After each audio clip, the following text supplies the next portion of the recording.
이제 7월 3일 주일 예배 드리도록 하겠습니다. 588장 찬송입니다. 588장.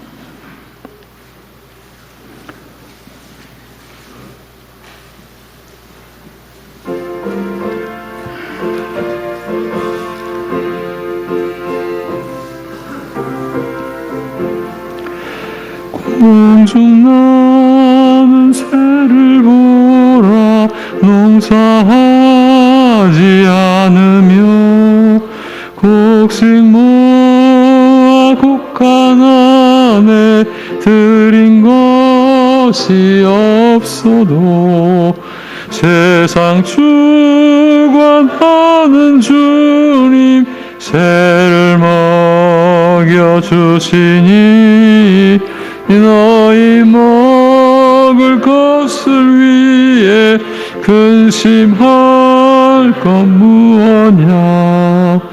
들의 백합화를 보라 길삼수고 안에도 솔로몬의 입은 옷도 입고만 못하였네. 아궁 속에 던질 풀도 귀히 피시거든 사랑하는 자녀들을 입히시지 않으랴. 너희들은 세상에서 무엇 먹고 마시며 무슨 옷을 입고 살까 염려하지 말아라. 이는 이방 사람들이 간구하는 것이요 너희 하늘 아버지는 너희 쓸 것 아신다. 너는 먼저 주의 나라 그의 의를 구하면 하나님이 모든 것을 너희에게 주시리. 내일 일을 위하여서 아무 염려 말지니 내일 염려하지 말라. 오늘 고생 족하다. 아멘. 이제 우리 함께 사도신경으로 신앙 고백을 드리겠습니다. 전능하사 천지를 만드신 하나님 아버지를 내가 믿사오며 그 외아들 우리 주 예수 그리스도를 믿사오니 이는 성령으로 잉태하사 동정녀 마리아에게 나시고 본디오 빌라도에게 고난을 받으사 십자가에 못 박혀 죽으시고 장사한 지 사흘 만에 죽은 자 가운데서 다시 살아나시며 하늘에 오르사 전능하신 하나님 우편에 앉아 계시다가 저리로서 산자와 죽은 자를 심판하러 오시리라. 성령을 믿사오며 거룩한 공회와 성도가 서로 교통하는 것과 죄를 사하여 주시는 것과 몸이 다시 사는 것과 영원히 사는 것을 믿사옵나이다. 아멘.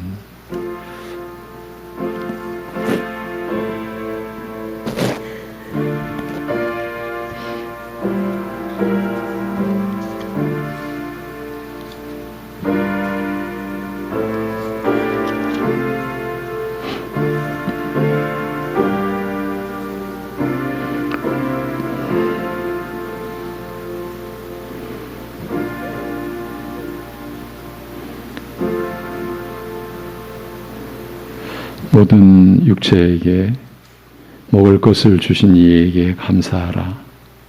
그 인자하심이 영원함이로다. 하늘의 하나님께 감사하라. 그 인자하심이 영원함이로다. 아멘. 죄로 인한 사망의 저주와 사탄의 권세 아래에 있었을 뿐인 우리를 그 크신 인자하심으로 구원해 주신 우리 아버지 하나님, 또한 만물을 다스리시며 모든 육체에게 먹을 것을 주시는 그 긍휼하심으로 우리를 하나님을 향하여 살게 해주신 그 은혜를 감사드리며 찬양을 올립니다. 무엇보다 이러한 거룩한 예배가 우리에게 허락된 것을 감사히 여기며 오직 하나님의 은혜를 구하고 사모하는 심정으로 나아가오니 이 예배드리는 모든 심령들을 성령께서 하늘로부터 내리는 위로와 은혜로 충만케 하여 주옵소서. 예수님의 이름으로 기도합니다. 아멘. 일어나셔서 32장 찬송 드리겠습니다.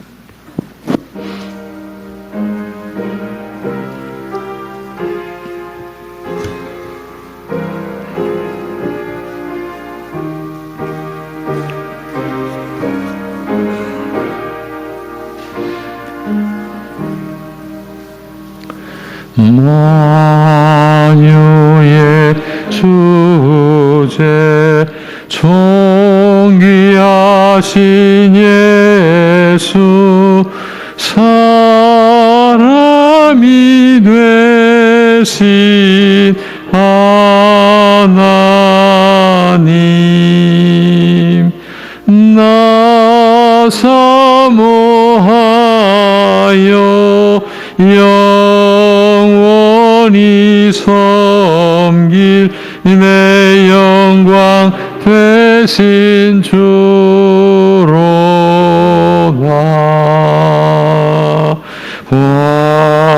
화려한 동산 무성한 저수모 다 아름답고 묘하나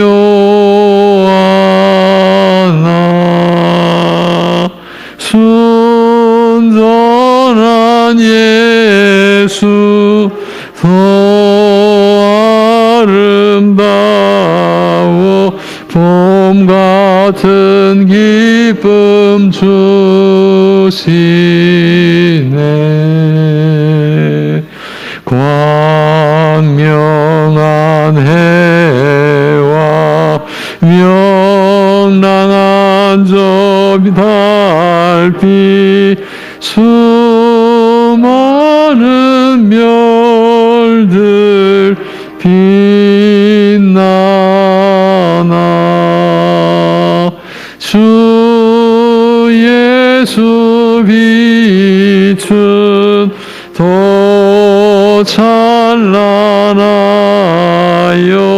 참 비교할 수 없도다.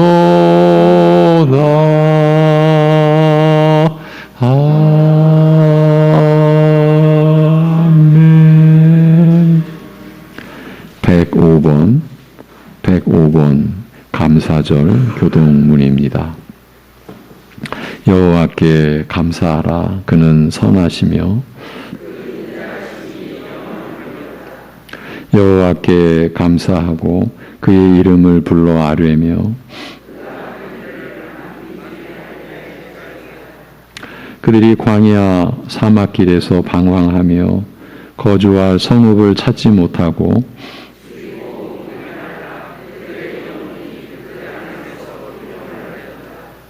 이에 그들이 근심 중에 여호와께 부르짖음에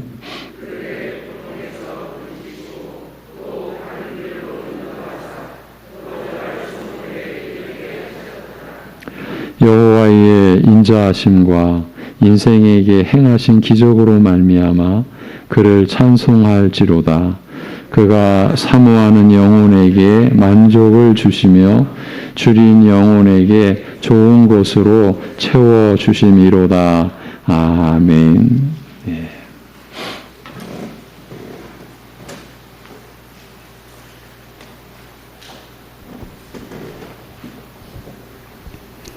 하나님 아버지, 우리를 창조하신 것은 우리와 교제하기 위함이며 우리를 그러한 피조물로 만들어주신 하나님 아버지, 구별되이 불러주시니 감사합니다.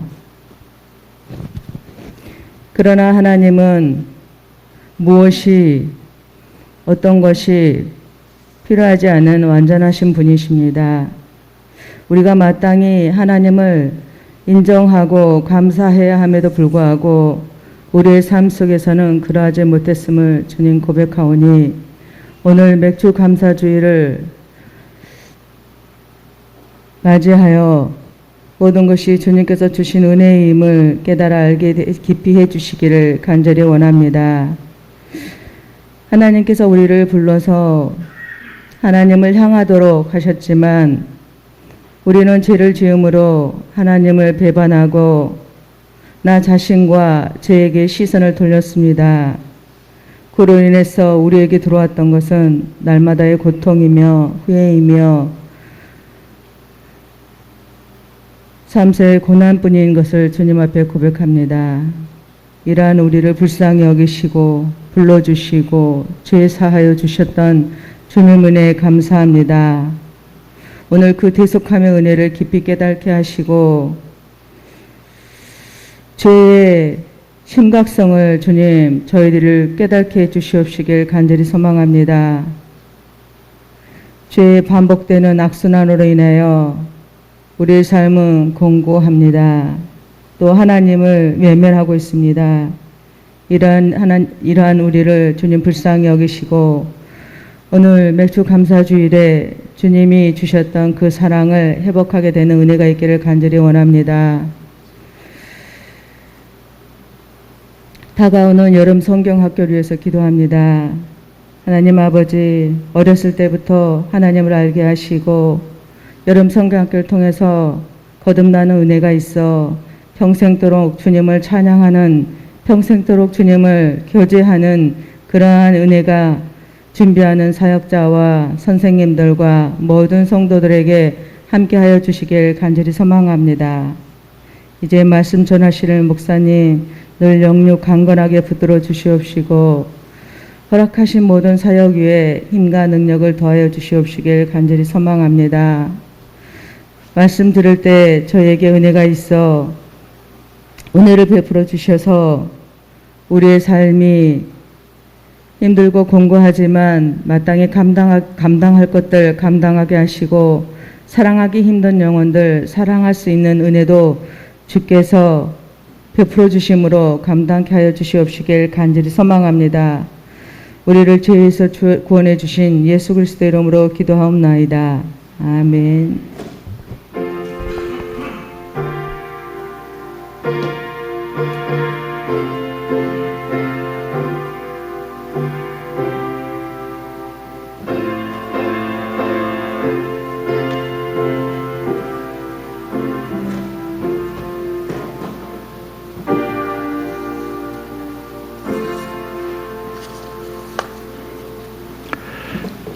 (430장) 찬송입니다. 430장.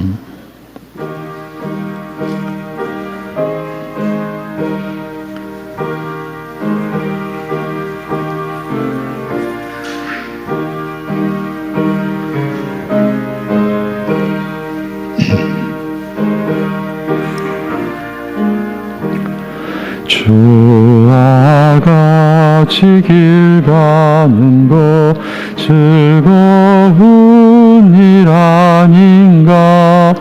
우리 주님 걸어가신 발자취를 밟겠네. 한 걸음 한 걸음 주 예수와 함께 날마다 우리 걸어가리. 어린아이 같은 우리 미련하고 약하나 주의 손에 이끌리어 생명길로 가겠네. 한 걸음 한 걸음 주 예수와 함께 날마다 줄이 걸어가리. 꽃이 피는 들판이나 험한 골짜기라도 주가 인도하는 대로 주와 같이 가겠네. 한 걸음 한 걸음 주 예수와 함께 날마다 우리 걸어가리. 예 선지자 해녹같이 우리들도 천국에 들려 올라갈 때까지 주와 같이 걷겠네. 한 걸음 한 걸음 주 예수와 함께 날마다 우리 걸어가리. 아멘.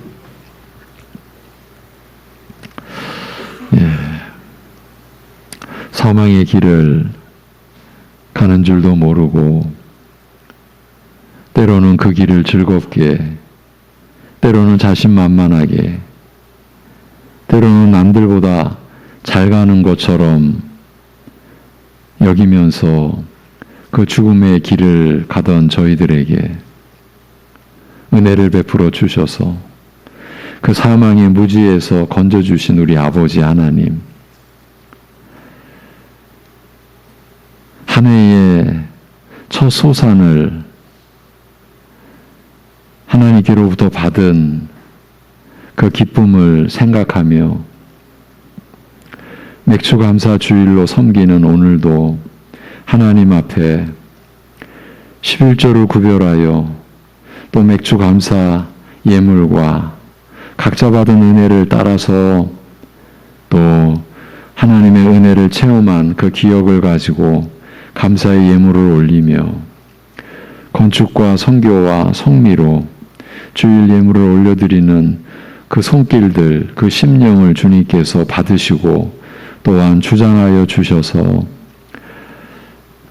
하나님과 하나님 나라의 일에 감사함과 기쁨으로 참여하는 주의 백성들을 통하여 이 세상, 이 어둡고 사망뿐인 세상에 생명의 빛을 비추이는 일을 이루어 주시옵시고 그 선한 살리는 일에 쓰임받는 주의 백성들은 그로 인하여 기쁨과 더 충만한 감사를 누리게 하여 주옵소서. 아버지 하나님, 우리가 죽어가는 생명으로 사는 게 아니라 영원한 생명을 지니고 날마다 성령께서 누리게 하시는 그 생명으로 우리가 살아가는 것을 기억하고 비록 육신적으로는 날이 갈수록 후퇴하고 연약해지고 모든 관절이 힘이 없어지고 아픔이 오고 상처가 나고 그렇게 연약한 중에도 그 육신은 창조의 질서대로 어차피 흙으로 가는 것이기에 연약해지지만 우리가 받은 생명의 본질은 그리스도 안에서 성령께서 누리게 하시는 새 생명인 줄로 알고 감사함으로 하루하루 주님과 함께 동행하며 살아가는 기쁨과 즐거움이 우리 성도들의 생애가 되게 하여 주시옵소서. 세상이 자기들과 다르기에 욕하고 핍박하고 멸시하고 조롱할지라도 오히려 저들을 불쌍히 여기며 저들을 위해 기도하며 복을 빌며 우리가 먼저 받은 하나님의 은혜, 생명의 은혜, 살리는 은혜, 그 영생의 복락을 우리가 저들에게 우리의 삶과 우리의 말로 우리의 인격으로 나타내고 전해주고 그것이 우리가 살아가는 본분이요 이유라는 것을 우리가 경험하며 살아갈 수 있게 하여 주시옵소서. 아버지 하나님, 온 땅에 열매를 맺히게 하고 추수를 하도록 하신 섭리가 결국은 영원한 하늘나라에 우리를 영생의 열매 맺은 자로 그렇게 거두어 들이시려는 하나님의 영원한 뜻을 보여주는 자연의 하나의 그 예라고 하는 것을 우리가 깨닫고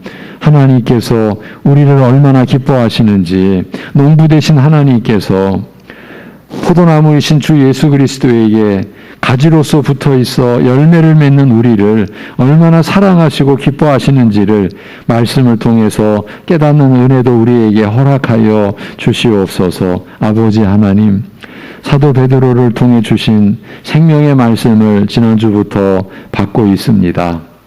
이제 하나님의 부르심을 받을 때가 다가온 줄로 알고 그동안 섬겨왔던 모든 일을 마치려 하면서 전해왔던 복음을 전하는 그 심정을 우리가 받게 하시고 그로 인하여 우리에게 주어진 생명의 말씀을 취할 수 있는 은혜도 우리에게 허락하여 주시옵소서. 모든 것을 감사드리며 주 예수 그리스도의 이름으로 기도하옵나이다. 아멘. 베드로전서 1장 1, 2절입니다. 흩어진 나그네라는 제목으로 두 번째 말씀을 전하겠습니다. 베드로전서 1장 1, 2절입니다.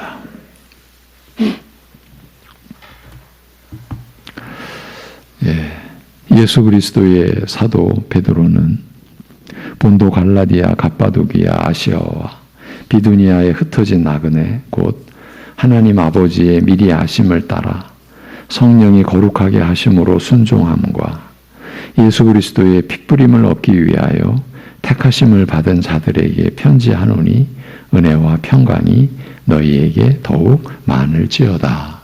아멘.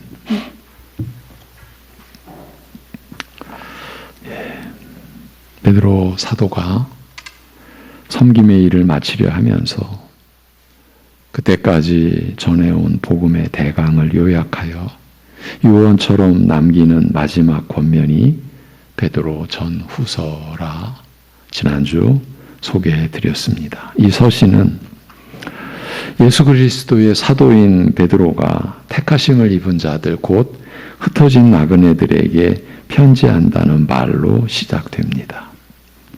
그리고 하나님께서 우리를 택하신 그 선택이 무엇인지 그 내용을 밝히는 말씀으로 곧 선택의 근원 내지 근거에 대하여 밝히며 하나님께서 우리를 택하신 목적이 무엇인지 알리는 말씀으로 인사말을 하고 있습니다.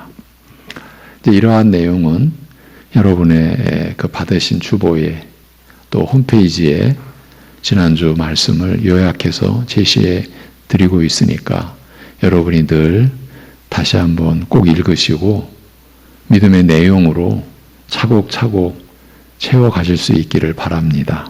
그런데 지난주에 이 말씀을 전한 뒤 아무래도 한 가지는 꼭 짚어드려야 할 것 같아서 예고해 드렸던 말씀을 미루어 놓았습니다. 오늘날 우리 안에서 일어나는 제일 두려운 일 중에 하나는 겉으로는 예수를 믿는다고 하면서 실제로는 믿음과 은혜의 원칙을 파괴하고 있는 경우입니다. 그러니까 기껏 믿음으로 산다고 하면서도 믿음과 아무 상관없는 처지에 놓여 있는 경우를 가리키는 겁니다. 이런 일이 많이 일어나고 있습니다. 어느 정도 많이 일어나느냐 하면은요, 예수님께서 이 땅에 계실 때에도, 초대교회 당시에도, 중세를 거쳐 현대에 이르러 오늘까지도 어느 나라나 어느 지역이나 어느 교회나 믿음과 그 은혜의 원리에서 벗어나 있으면서 자신은 예수를 믿는 신자라고 하는 이들이 있다고 보시면 됩니다. 정말 그렇게 많은지 여러분이 의아하게 여기실 수도 있는데 실제가 그렇습니다.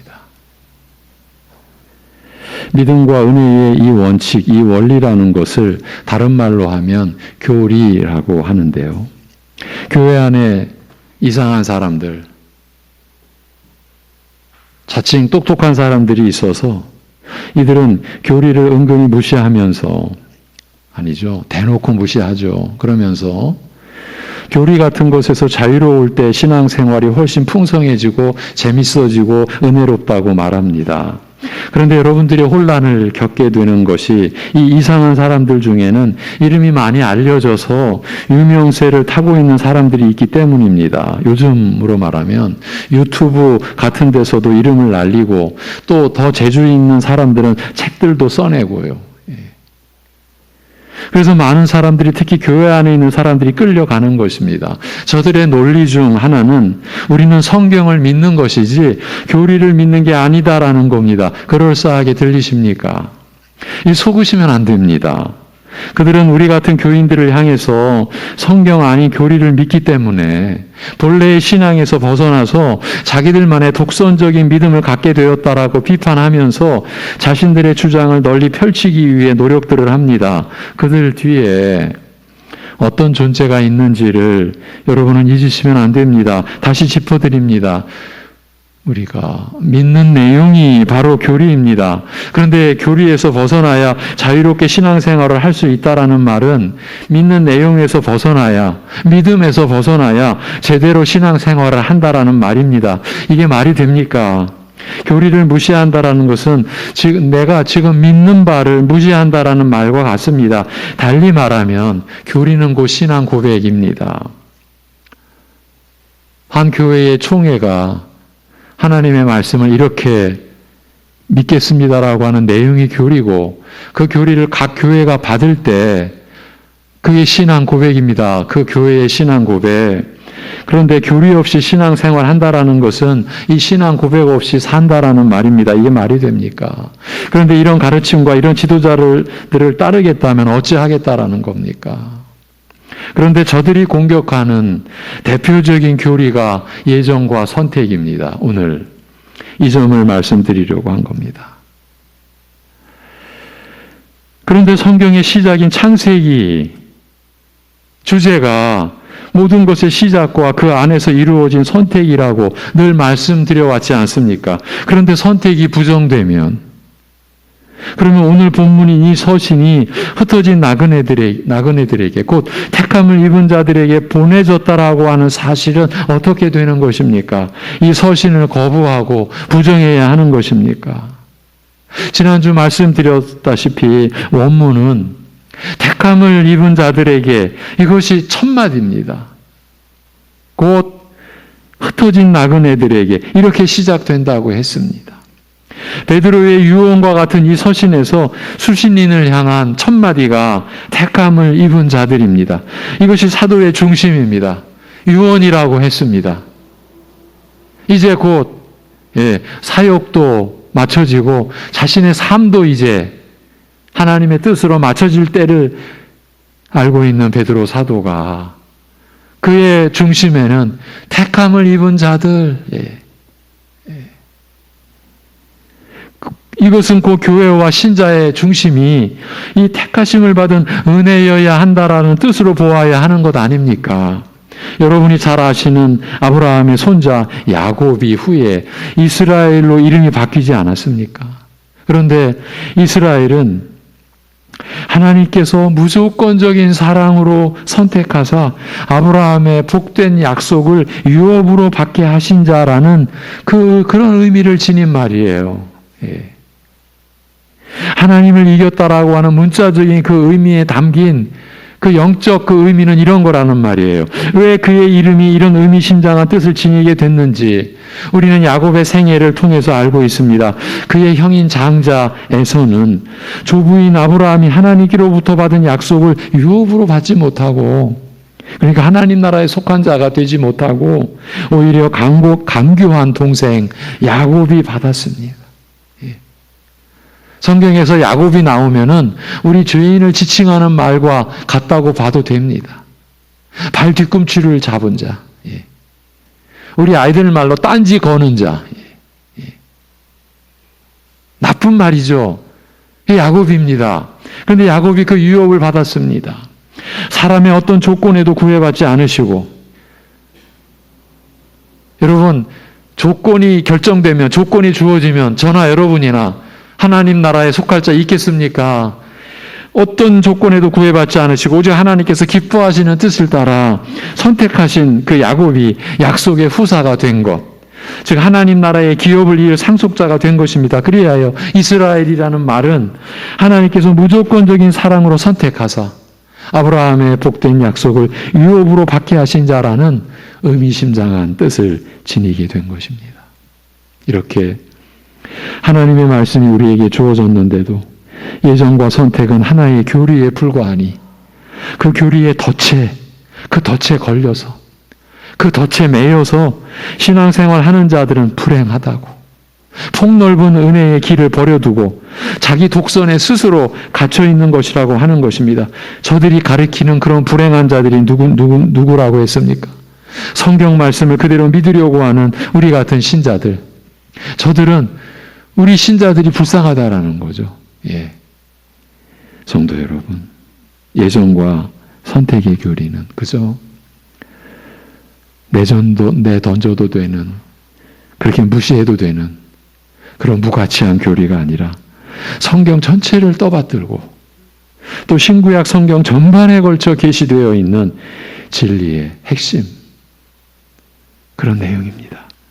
그런데 얼마나 사람들이 악한지 이렇게 비웃습니다.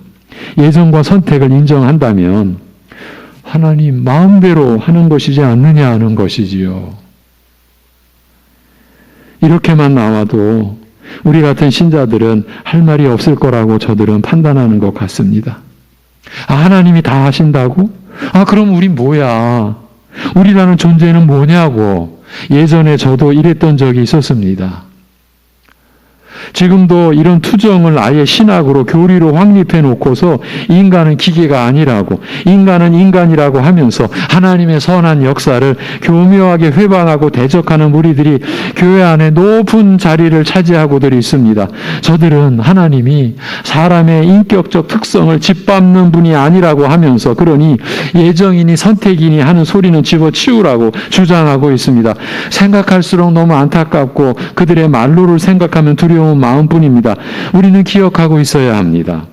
사람이 그대로 인격적 존재의 특성만으로 산다라고 할 때, 그 인격적 존재의 가장 기본인 자신의 자유의지로만 산다라고 할 때 영원히 하나님 앞으로 나아갈 수가 없고 하나님의 의와 그의 나라를 받을 수 없다라는 이 사실을 우리는 잊으면 안 됩니다. 절대로 그런 일은 일어날 수 없습니다. 우리 스스로는요, 하나님의 예정과 선택의 은혜가 아니고서는 우리 같은 죄인들로서는 하나님을 깨닫지도 못하고 찾지도 못한 채로 영원을 맞이할 수밖에 없습니다. 심판의 저주 속에서 말입니다. 예.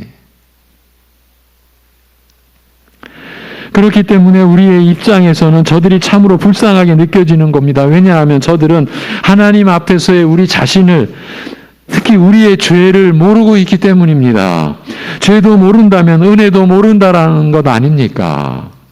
그러나 이 죄와 은혜에 대해서 성경대로 아는 신자들은 하나님 마음대로 은혜라는 생각을 가질 수가 없는 거예요. 그런 생각을 떠올릴 수가 없는 거예요.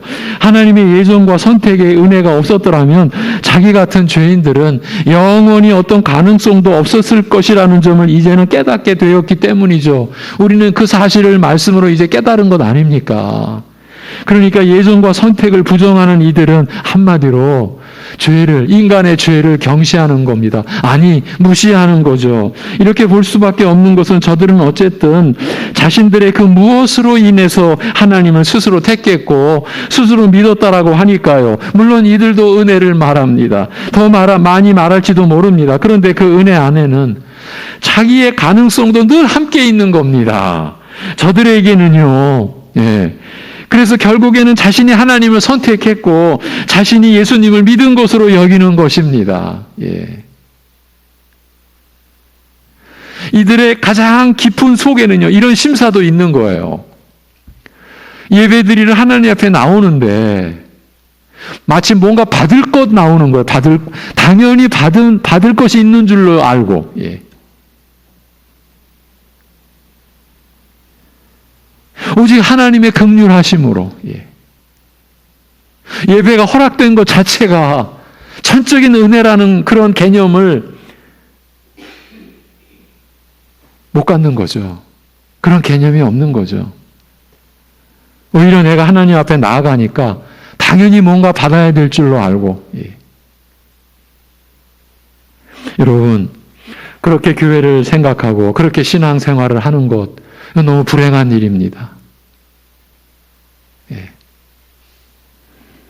이렇게 저들이 알고 느끼고 누리고 있다라고 하는 은혜는 반쪽짜리에 불과한 겁니다. 아니, 반쪽짜리라고도 할 수 없지요. 외인고하니 하나님의 전적인 은혜가 출발부터 근본에서부터 부정되고 있기 때문입니다. 어떻게 부정됩니까? 이런 식입니다. 하나님의 은혜를 자신들은 받을 만하다라고 여기는 그 무엇, 어떤 노력이든 정성이든 꼭 그 자신들의 행위를 은혜에 끼워 넣는 거예요. 이런 식으로.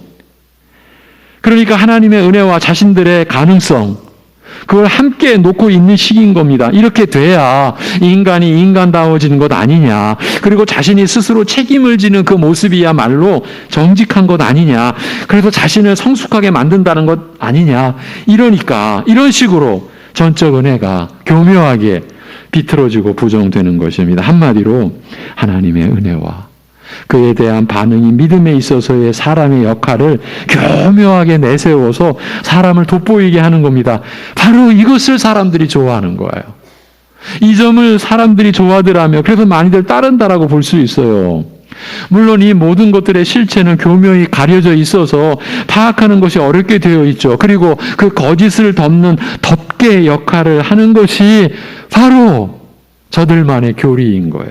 아이러니하게도 교리를 부정하는 사람들일수록 자신들의 교리를 더 강조한다라는 거예요. 이게 아이러니예요. 자신들의 것이 있어야 기존 것을 뭉갤 수가 있으니까요.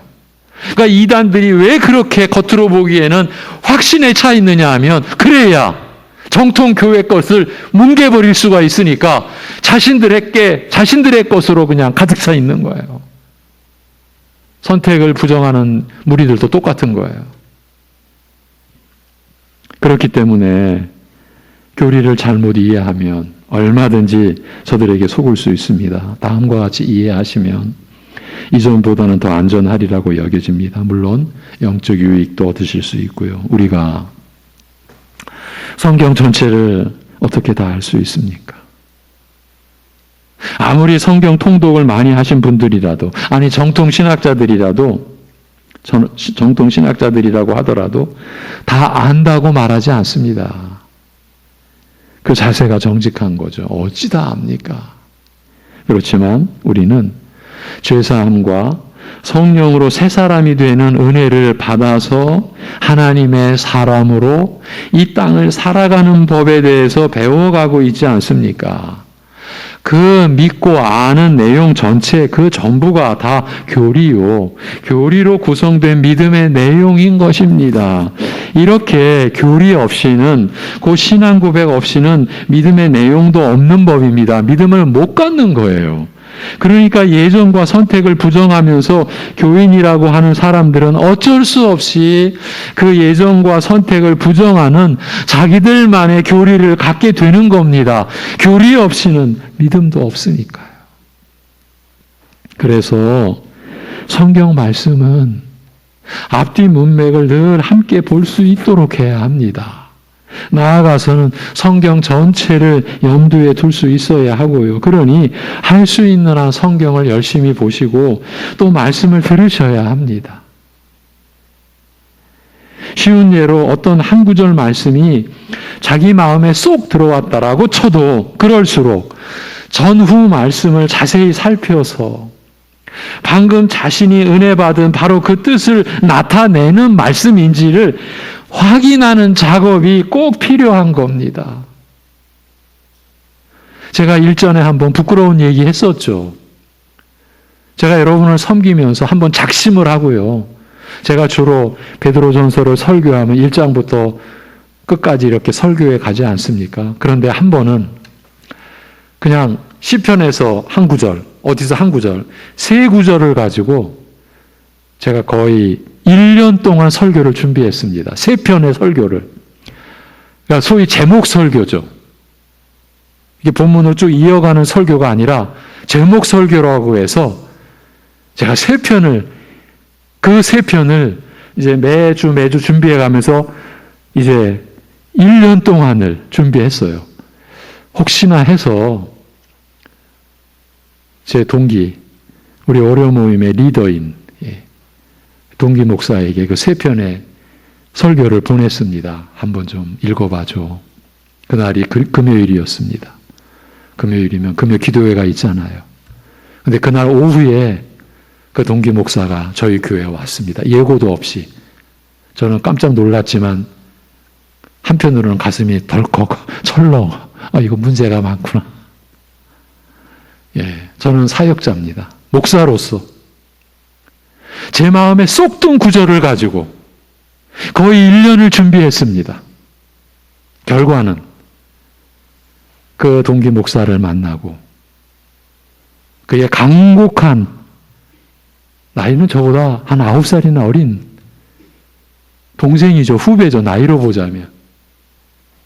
그런 동기 목사가 간곡하게, 목사님, 그 부탁하는 말에 그대로 수긍하고 폐기 처분했습니다. 목사님, 문맥에서 안타깝지만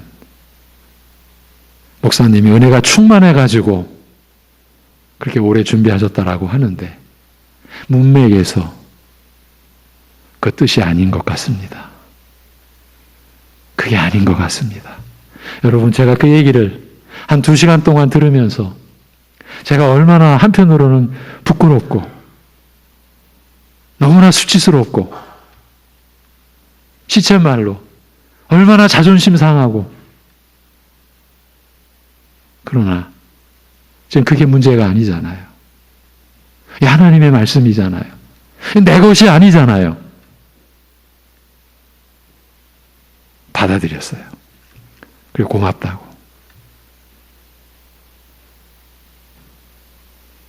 그리고 그 설교를 버렸어요. 감사했죠.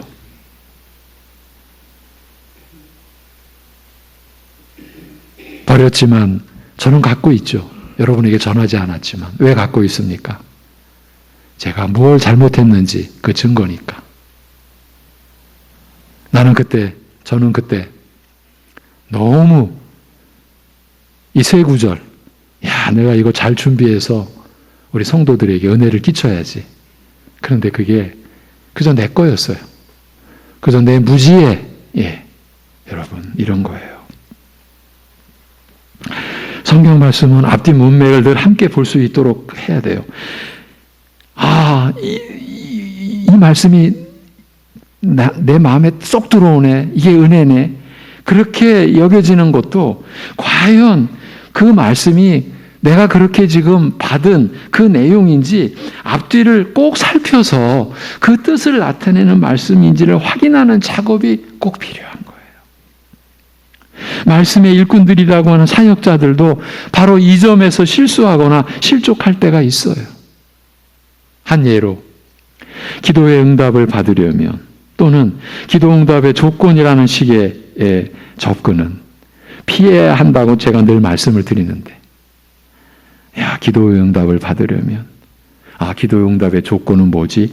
이런 식으로 성경을 접근하지 말라고 제가 말씀을 드리는데, 일단 그런 내용으로 보이는 구절이 나오면 그 앞뒤의 내용과 그 구절이 들어있는 문맥 전체를 놓고 살펴야 합니다. 언뜻 기도 응답의 약속이 들어있는 구절같이 보여도, 그러니까 이렇게 기도하면 응답되는구나.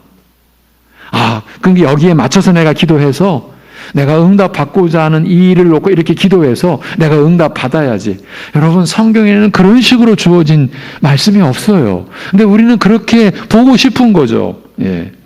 그렇게 언뜻 기도 응답의 약속이 들어있는 구절같이 보여도 우리 믿는 자들이 그리스도 안에서 믿음으로 살아가는 근본과 그로 인한 삶의 방식을 제시하는 내용들이기 때문인 거예요. 그렇게 우리가 바라는 대로 그렇게 그런 의미가 아닌 거예요. 더 크고 더 넓은 의미인 거예요. 기도에 관한 오해를 불러일으키는 대표적인 본문이 과부와 불의한 재판관의 비유인데, 그 말씀은 그 과부가 재판관에게 끝까지 매달려서 자신이 원하는 것을 받아냈듯이 그렇게 기도하라라는 그런 뜻이 아니고, 그 비유의 말씀은 그런 뜻이 아니고, 우리가 기도의 응답을 받을 수 있는 유일한 근거는 오직 하나님의 그 크신 긍휼과 인자하심이니, 아무리 고통스럽고 절망적인 상황에서도, 아무리 자기가 잘못하고 자신의 죄로 인해서 무너진 그런 상황에서도 그 하나님을, 그 인자하심이 크시고 긍휼이 크신 그 하나님을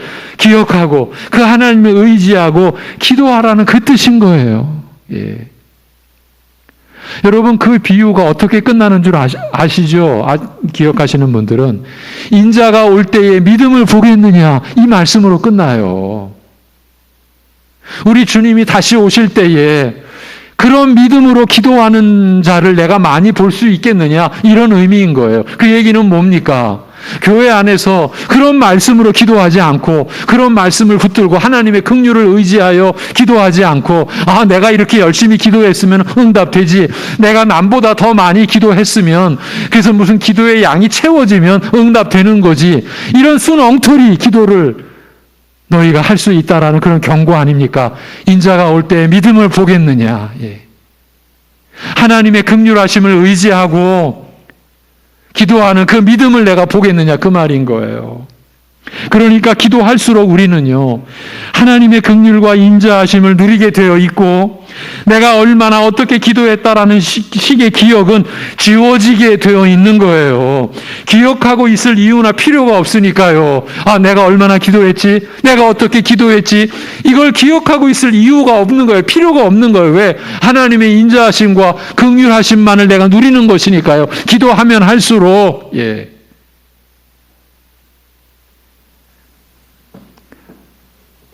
기도하는 것 가지고 우리가 얼마나 위세를 부리고, 기도하지 않는다고 다른 교인들을 얼마나 무시하고, 이게 우리가 해왔던 모습이잖아요. 인자가 올 때에 믿음을 보겠느냐. 우리가 예배를 드리는 건 오직 하나님의 긍휼이에요. 내가 한 주간 잘 살았으니까 오늘 내가 떳떳하게 예배 드려? 그런 식은 없는 거예요. 하나님이에요, 하나님. 이 피조물이 아니세요. 우리가 무엇을 했다고 내가 기도한 것이 하나님 앞에 응답되어지고 응답받을 조건을 이룰 수가 있겠어요. 오직 하나님의 긍휼, 오직 하나님의 인자하심이에요. 우리가 한 끼의 식사를 놓고 기도할 때도 하나님의 긍휼로 우리가 기도하는 거라고요. 베드로 사도는 자신의 두 번째 서신에서도, 베드로 후서에서도, 그러므로 형제들아 더욱 힘써 너희 부르심과 택하심을 굳게 하라. 너희 부르심과 택하심을 굳게 하라. 너희가 이것을 행한 즉 언제든지 실족하지 아니하리라고 권면합니다. 부르심과 택하심을 굳게 하라고 하지 않습니까? 굳게 하라는 것은 뭔가 있을 때를 전제로 하는 말이죠. 아무것도 없는데 더 굳게 하라는 것은 무의미한 말이지 않습니까? 지금 베드로 사도는 하나님의 부르심과 택하심의 은혜를 믿고 감사하는 신자들에게 그 은혜에 대한 믿음을 굳게 하라고 권하는 것입니다. 이 일이 얼마나 중요한지 바로 이어서 너희가 이것을 행한즉 언제든지 실족하지 아니하리라고 덧붙여서 권면했던 것입니다. 이 권면을 역으로 보면, 반대쪽에서 보면 그만큼 하나님의 부르심과 택하심에 대한 믿음이 시험의 대상이요 공격의 대상이 된다라는 것을 암시해주고 있지요. 우리 믿는 자들의 대적들이 우리로 하여금 실족해 하는 데 있어서 그 도구, 그 시험 도구로 사용하는 것이 부르심과 택하심에 관한 말씀이라는 것입니다.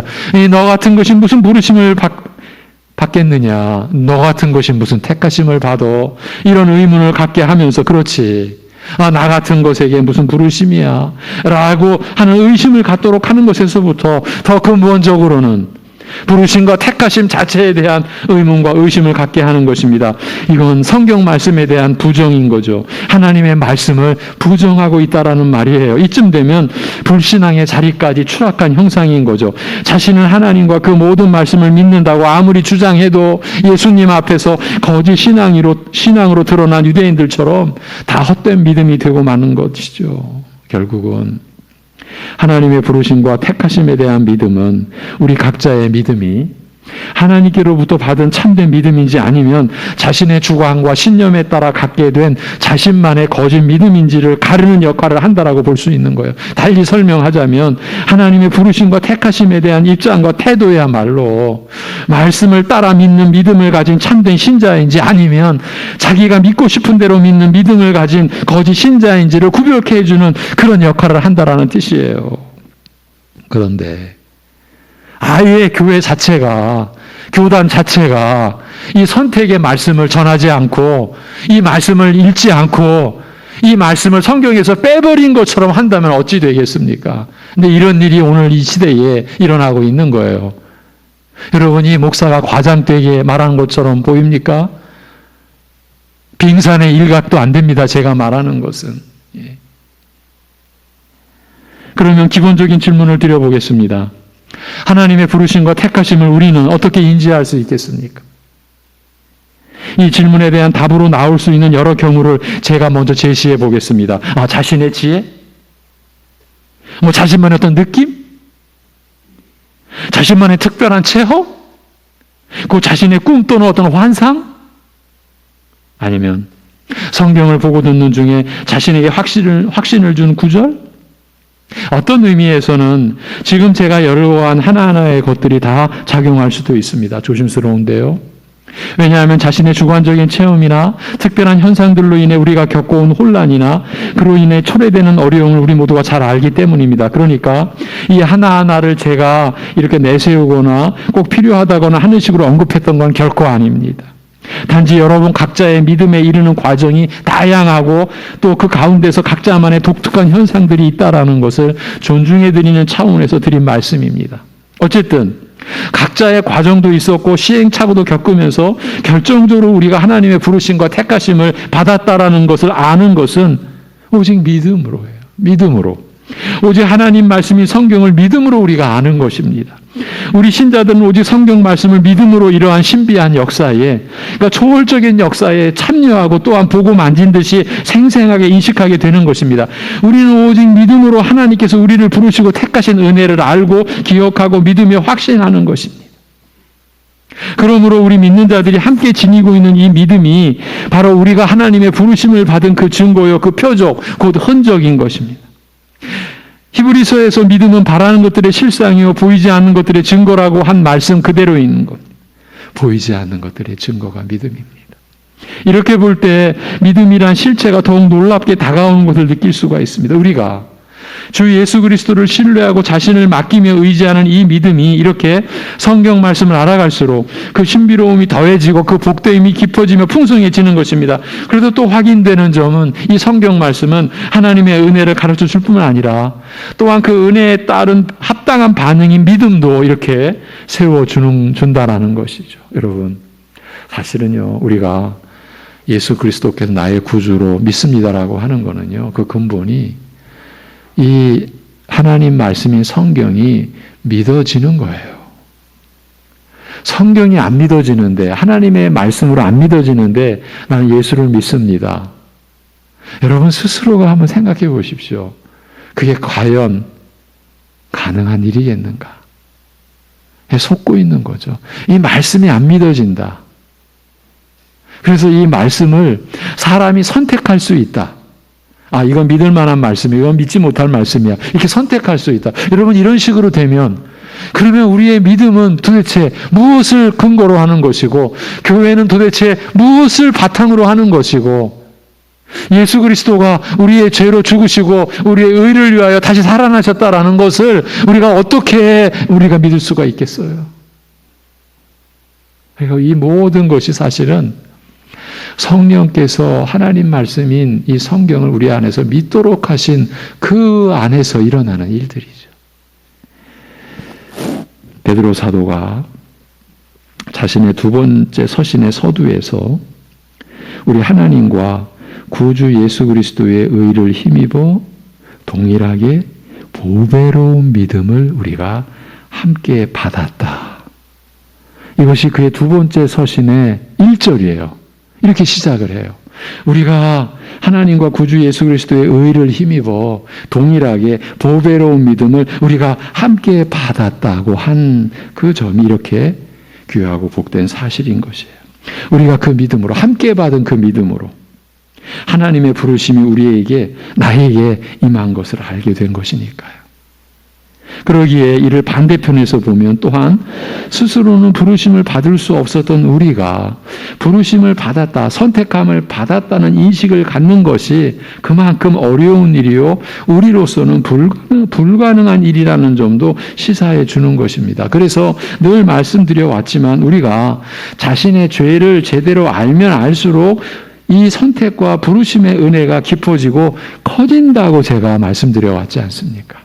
그런데 우리 믿는 자들이라 해도 자신의 죄를 스스로 알 수 있겠냐고 말씀드렸지요. 다윗 왕의 경우를 보십시오. 지금 다윗의 경우입니다. 그렇게 끔찍한 짓을 저질러 놓고서도 무슨 죄인지는 알지요?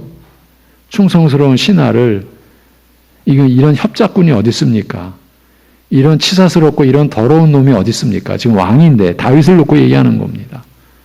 전쟁의 제1선에 보내놓고서 밀서를 보내가지고 그 우리아가 맨 앞장에 섰을 때 모든 군대를 뒤로 빼라. 그래가지고 우리아를 죽였어요. 다윗이. 그 아내를 뺏기 위해서. 그 아내를 통해서 태어난 둘째가 솔로몬이에요.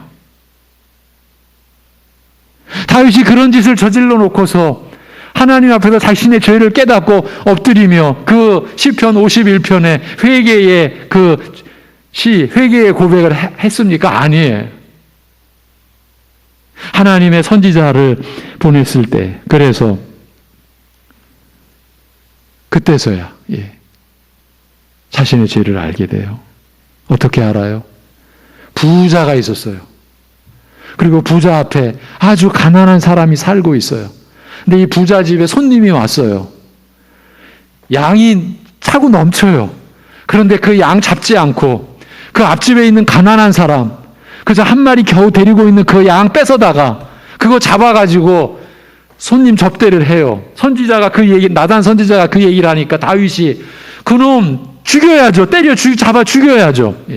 나단 선지자가 그게 바로 너다. 너야. 다윗, 너라고. 거기서 시편 51편에 그 회개의 고백이 나온 거예요. 이게 인간의 모습이에요. 여러분.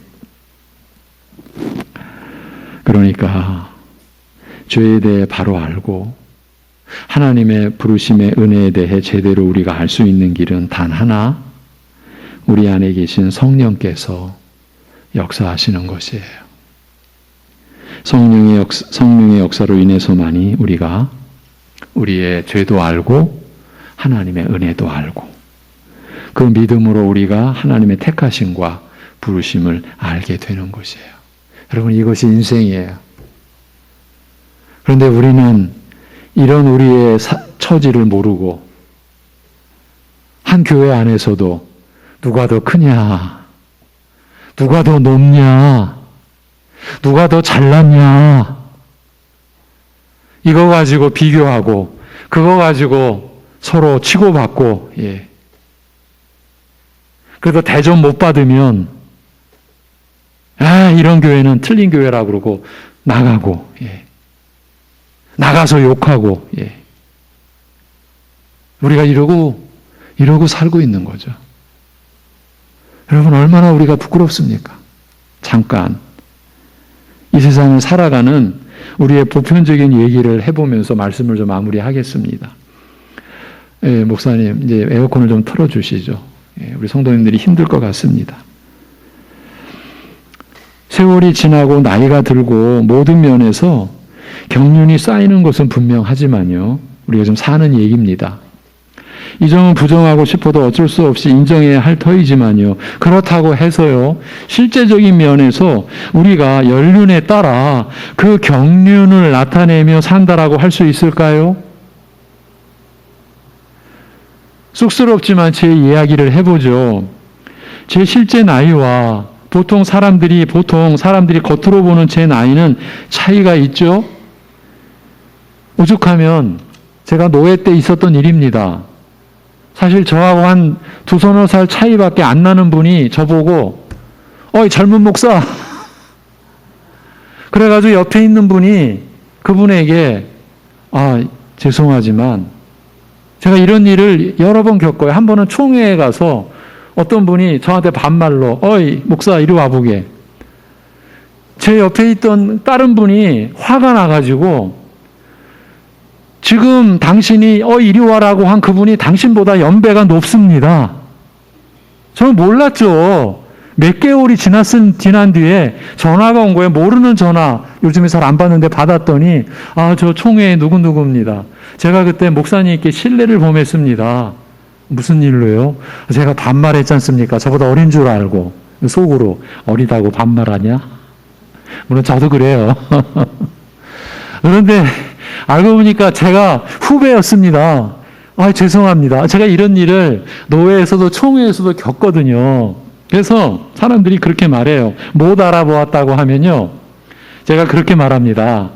제가 나이 값을 못하지요. 그런데 사실은 이게 내숭이 아니라 제 진심입니다. 내가 나이 값을 못하지. 이렇게 제가 보기에는 여전히 우리는 미숙한 삶을 사는 것이 아닌지 모르겠습니다. 제가 그러니까 다 그렇다라는 그런 얘기가 아니고 저라고 별 수 있겠냐는 뜻으로 제 경우를 먼저 말씀드린 겁니다. 일반적으로 어느 정도는 지난 어릴 적보다야 낫다라고 볼 수 있겠지만 지금의 책임과 감당할 분량을 기준으로 해서 보자면 나이가 든다라는 것은 책임이 더 늘어나는 거고 감당할 분량이 더 늘어나는 것이지 않습니까? 그것을 기준으로 해서 보자면 여전히 우리는 미숙한 삶을 영위해 간다라고 보는 게 맞을 듯 싶습니다. 그렇지만 그 안에서 다들 어느 정도는 해내고 또 있는 것도 사실이죠. 어떻게 살아왔지 하고 뒤돌아보면 참으로 어려운 시절도 있었는데 그 고비를 넘고 또 넘어왔다라는 것도 또 사실이에요. 그처럼 앞으로도 우리는 또 그렇게 살아갈 것은 또 틀림없을 것 같습니다.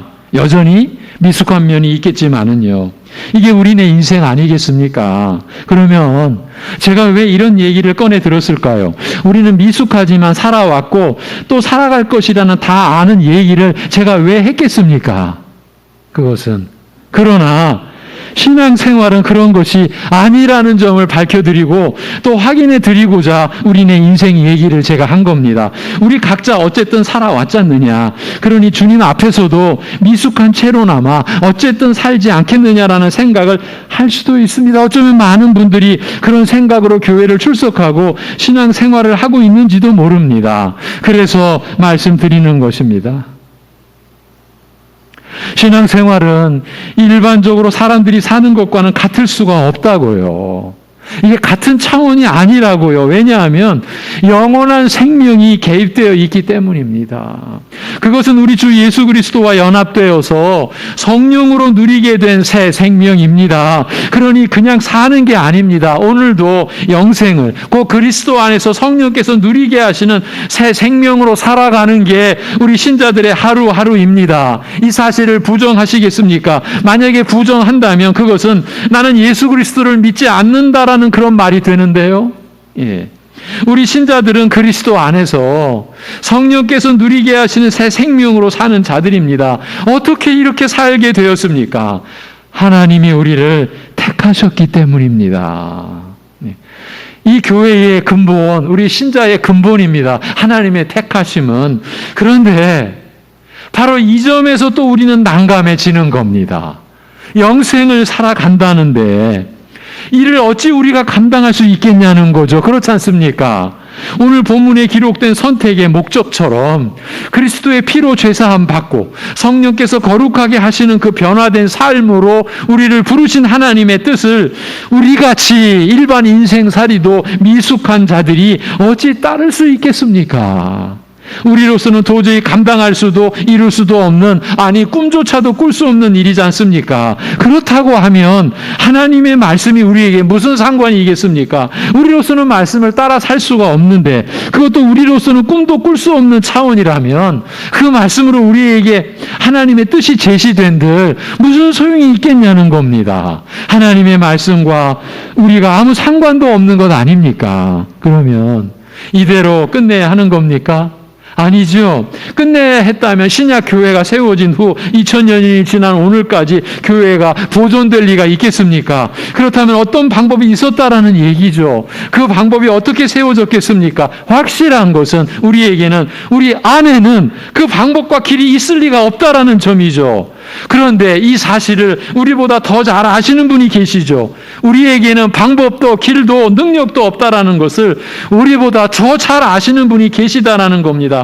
그리고 그분께는 우리에게는 없는 방법이, 그 길이, 능력이 우리에게는 없는 그것들이 있으시다는 거죠. 그래서 우리를 택하신 그분 하나님께서 우리 안에 성령을 보내주신 것이에요. 하나님의 말씀과 함께요. 우리가 지금 나누며 살피고 있는, 우리가 믿음으로 살아가야 할 이 모든 삶을 위한 하나님의 계획과 배려는 그리스도를 우리 위에 죽게 하시고 다시 살리신 다음에 하나님의 말씀과 함께 성령을 우리에게 보내시는 것이었어요. 그 성령께서 우리 안에서 하나님의 말씀으로 하나님의 뜻을 이루어 가시도록 하신 것이에요. 이 점을 오늘 우리가 다시 확인할 수 있다라는 것도 사실은 너무 감사한 일인 거예요. 여러분이 여러분의 그 살아가는 그 환경 속에서 하나님의 말씀을 듣는다, 그리고 말씀을 본다, 그 말씀으로 기도한다라는 게 영생을 살아가는 여러분이기 때문에, 하나님이 여러분을 택하셨기 때문에 일어나는 너무나 값지고 귀한 일이라는 거예요. 우리가 예배를 드리면서 하나님의 말씀이 예배의 중심인 것은 이러한 하나님의 뜻과 섭리 때문인 것이에요. 목사가 예배의 중심이 아니고 하나님의 말씀이 예배의 중심에, 그래서 이 강단도 중심에 있는 거예요.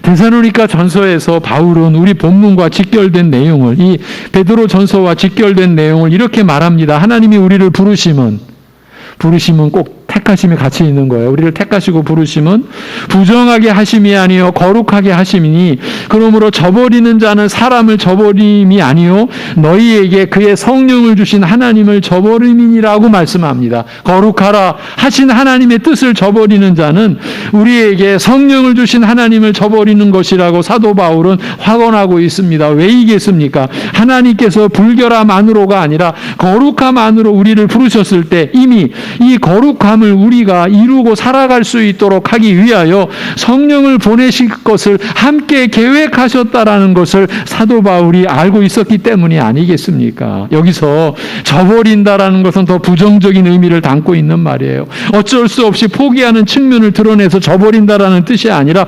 적극적으로 자신의 분명한 의도를 가지고 거절하고 부인해버리는 행위를 나타내는 말인 거예요. 바울 사도는 이 말을 하나님에 대한 거부 의사를 표현하고자 사용했다라고 볼 수 있는 거예요. 다시 말하면 불신앙의 행위를 나타내는 거죠. 그렇다고 하면 이 구절의 의미는 단순하게 보고 넘어갈 내용이 아닌 것이에요. 우리 믿는 자들이 거룩함 안으로 우리를 부르신 하나님의 뜻을 저버리는 경우가 무엇을 의미하는지를 제시하고 있기 때문이에요. 그것은 바로 하나님을 거부하는 불신앙의 행위인 거예요. 거룩함 안으로, 이게 무슨 말입니까?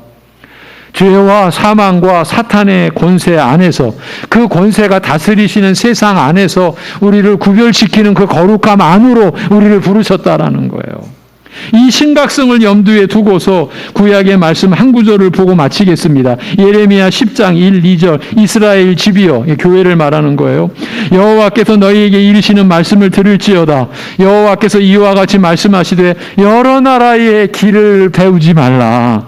교회로 하여금 여러 나라의 길을 배우지 말라고, 열방의 길, 그들의 방식, 그들의 문화, 그들의 문명을 배우지 말라라고 하시는 말씀이 아닙니까? 그런데 오늘날 우리 교인들이 이와 같은 말씀에 귀를 기울일까요? 어쩌면 더 배우지 못해 안달난 것처럼 살아가지는 않는지 모르겠습니다. 물론 자신의 일이나 직업과 관련하여 받은 교육과 훈련까지 다 부정하는 것은 아닙니다.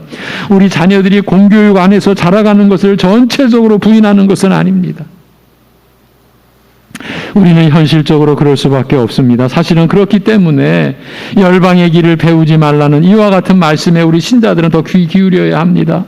자녀들에게도 할 수 있는 한 이 말씀의 뜻을 가르쳐야 하고, 우리 어른들이 이 말씀을 따르는 본을 보여주어야 하지 않겠습니까? 그렇게 하기 위해서라도 우리는 세상의 길을 배우지 말라는 여호와 하나님의 말씀을 바로 깨닫고 믿음으로 순종해 갈 수 있는 은혜를 구해야 하는 것입니다. 말씀 안에는 우리가 어떻게 순종해 갈 것인지 구체적으로 제시되어 있으니까요. 왜 이렇게 해야 합니까? 우리 신자들은 우리를 부르신 하나님의 뜻대로 거룩함 안으로 나아가는 길을 가야 하기 때문입니다. 하나님께서 바로 이런 목적을 가지시고 우리를 선택하시고 부르셨기 때문입니다. 그런데 선택의 교리를 벗어버려야 자유롭고 풍요로운 신앙생활을 즐길 수 있다는 이 시대의 거짓말을 따르면 어찌 되겠습니까?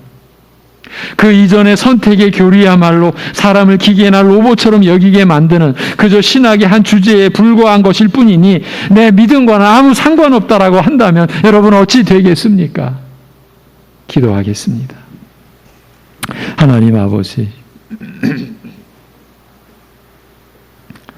우리를 그 죄악과 그 죄악으로 인한 영원한 그 저주인 사망 가운데서, 그 사탄의 권세 가운데서 우리를 택하여 주심을 감사합니다.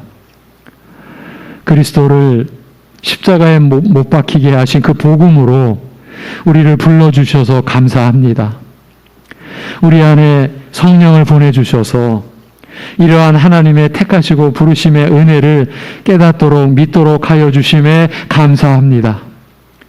하나님께서 우리를 택하시고 불러주셨사오니 어떤 육체적 조건과 무관하게 오직 하나님의 기뻐하시는 뜻으로 미리 아심을 따라 우리를 택하여 주신 그 은혜로 우리 사랑하는 성도들 평생 살아갈 수 있게 믿음을 더하여 주시옵소서. 아버지 하나님, 거짓 무리들이, 거짓 지도자들이 하나님의 말씀을 부정케 하고 선택의 이 진리를 우리의 믿음 안에서 빼내려고 하는 너무나 엄청난 그러한 그들의 그 세력들에게서 우리 신자들, 우리 사랑하는 가족들 지켜주시고 그들의 거짓 말에 휩쓸려가지 않도록 우리를 붙잡아 보호하여 주시옵소서. 아버지 하나님, 우리가 죄 가운데서 우리 스스로는 어떤 방법으로도 하나님을 알 수도 찾을 수도 깨달을 수도 믿을 수도 없었다라고 하는 그러한 우리의 죄의 상태를 오직 하나님만이 아시고 아들로 인하여 그 죄를 사해 주시고 그 안에서 성령을 보내주셔서 우리를 거듭나게 하시고 이 믿음을 갖게 하신 이 은혜를 우리가 붙들며 살아갈 수 있도록 주여 은혜를 베풀어 주시옵소서.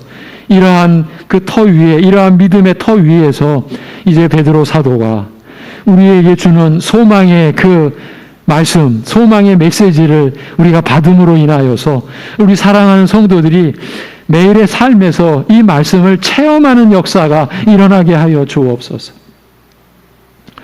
우리가 육신의 양식으로 살아가듯 말씀의 양식으로 우리가 영혼을 배불리며 그 은혜로 우리가 살아가는 것을 매일매일 체험하는 우리 성도들의 생애가 되도록 인도하여 주시옵소서. 아버지 하나님, 우리 교회 학교, 우리 여름 수련회가 이제 시작합니다. 유치부서부터 은혜를 베풀어 주옵소서. 저 어린 심령들 속에 예수님의 십자가가 새겨지고 성령님이 저들 안에 임한 그러한 표적과 흔적이 나타날 수 있는 역사, 거듭나는 역사가 나타나도록 하여 주시옵소서. 아버지 하나님, 오직 하나님만이 하실 일이오니 우리 사역자들을, 우리 교사들을 하나님께서 귀하게 사용하셔서 우리 자녀들에게 이러한 생명의 역사가 일어나도록 은혜를 베풀어 주시옵소서. 모든 것을 주님께 의탁하오며 우리 주 예수 그리스도의 이름으로 기도하옵나이다. 아멘.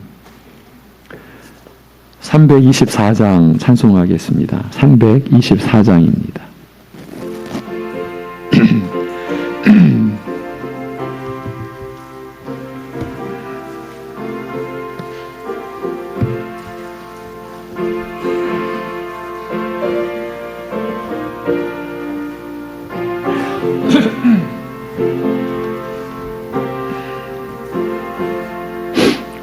예수 나를 오라 하네, 나를 오라 하네. 어디든지 주를 따라 주와 같이 가려네. 주의 인도하심 따라, 주의 인도하심 따라 어디든지 주를 따라 주와 같이 가려네. 겟세마네 동산까지 주와 함께 가려 하네. 피땀 흘린 동산까지 주와 함께 가려네.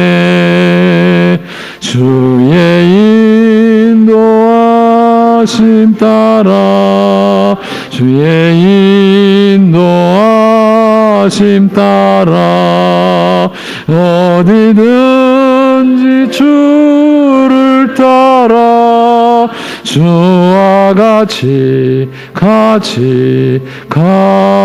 가려네.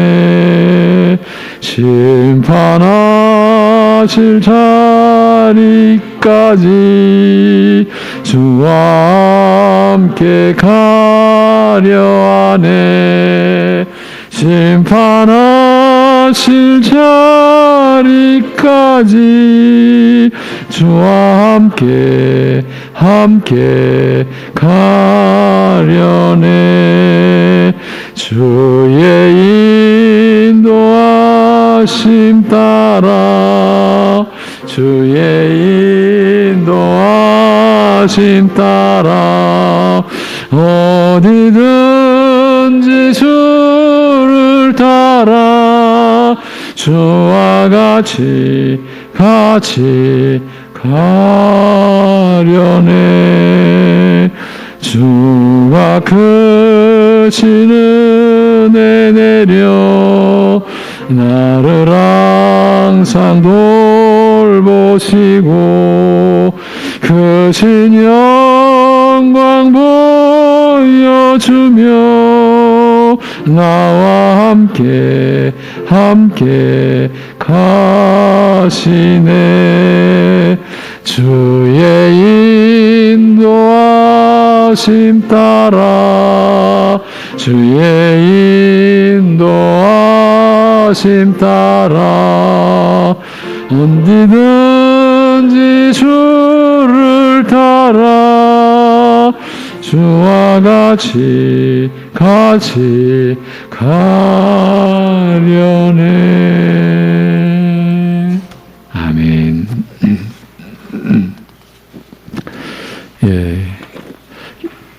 예배 안내에서 한 가지만 더 추가해 드리겠습니다. 다음 주부터는 2부 예배에 안수 집사 한 분씩 더 세울 것입니다. 예배위원으로요. 다음 주부터입니다. 다음 주일 예배 말씀 안내. 오늘 본문 다음 구절이죠. 3절에서 9절 산 소망이 있게 하시며, 한 장 넘기셔서 이번 주 아래 교회, 김국현 목사 원미동에 있는 개척교회입니다. 함께 기도해 주시기 바랍니다. 오직 말씀 위에서 사랑으로 역사하는 교회와 우리의 가정이 되기를 위해 하나님의 사랑으로 우리 민족과 나라가 지켜지고 하나님께 쓰임받는 나라가 되게 해달라고 영육 간의 연약한 교우들을 위해 이웃과 나라들을 위해 우리가 끊임없이 기도해야 되겠습니다. 한 가지 더 이제 제가 다음 주 이제 7월 11일부터 월요일부터 금요일까지 한 주간 저 선지동산 예전에는 저 중국에 갔었죠. 근데 못 가니까 그 팀들이 우리나라로 다 들어오셔가지고 지금 저 건엄리 기도원 곤지암이 있는 건엄리 기도원에서 사역을 하고 이제 말씀을 한 주간 동안 받아서 녹화해서 이제 삼국에 보내서 또 연결해서 하나님의 말씀을 계속 공급하고 있고 저도 이제 다음 주일에는 한 주간 참여하게 됩니다. 여러분. 그래서 하나님의 말씀을 잘 전할 수 있도록 잘 준비될 수 있도록 이번 주간 기도해 주시기 바랍니다. 오늘은 맥주감사 주일 예배로 드립니다. 한 해의 첫 소산을 하나님께 감사함으로 드리는 그런 그 기념하는 주일입니다. 경기선우 여전도 연합회 실행위원회가 11일 월요일 오전 11시 오정성회 교회당에서 열립니다. 맨 앞에 묵상구절을 같이 읽고 예배를 마치겠습니다. 잠언 26장 13절에서 14절입니다. 제가 한 가지만 짚어드리고 묵상구절을 읽겠습니다. 이 게으름이라고 하는 것은 일상의 게으름을 가지고 우리를 교훈하는데 이렇게 이해하셔야 됩니다. 하나님 앞에서의 부지런함이냐 게으름이냐 그겁니다. 그거를 가르치는 거죠. 잠언은 시작. 게으른 자는 길에 사자가 있다 거리에 사자가 있다 하느니라. 문짝이 돌저귀를 따라서 도는 것 같이 게으른 자는 침상에서 도느니라. 아멘. 축도하겠습니다. 우리의 죄가 되어주시고 우리의 의를 이루어 주신 예수 그리스도의 은혜와 하나님의 독생자 외아들을 내보내주셔서 우리로 하여금 새 생명의 길을 열어주신 아버지 하나님의 영원하신 사랑하심과 우리 스스로는 깨달을 수도 알 수도 없는 우리를 위해 우리 안에 영원히 거하시면서 그 하나님의 사랑과 예수 그리스도의 은혜를 깨닫고 믿고 누리게 하시는 성령님의 교통하심이 우리를 택하시고 부르신 하나님의 그 근본적인 은혜를 늘 기억하고 매일 생각하고 그 은혜 안에서 자신에게 주어진 은혜를 누리며 그래서 하나님을 섬기며 살아가는 모든 심령들과 이러한 믿음과 하나님 나라를 구하는 모든 이들 안에 영원토록 함께 하시기를 주님의 이름으로 축원하옵나이다. 아멘.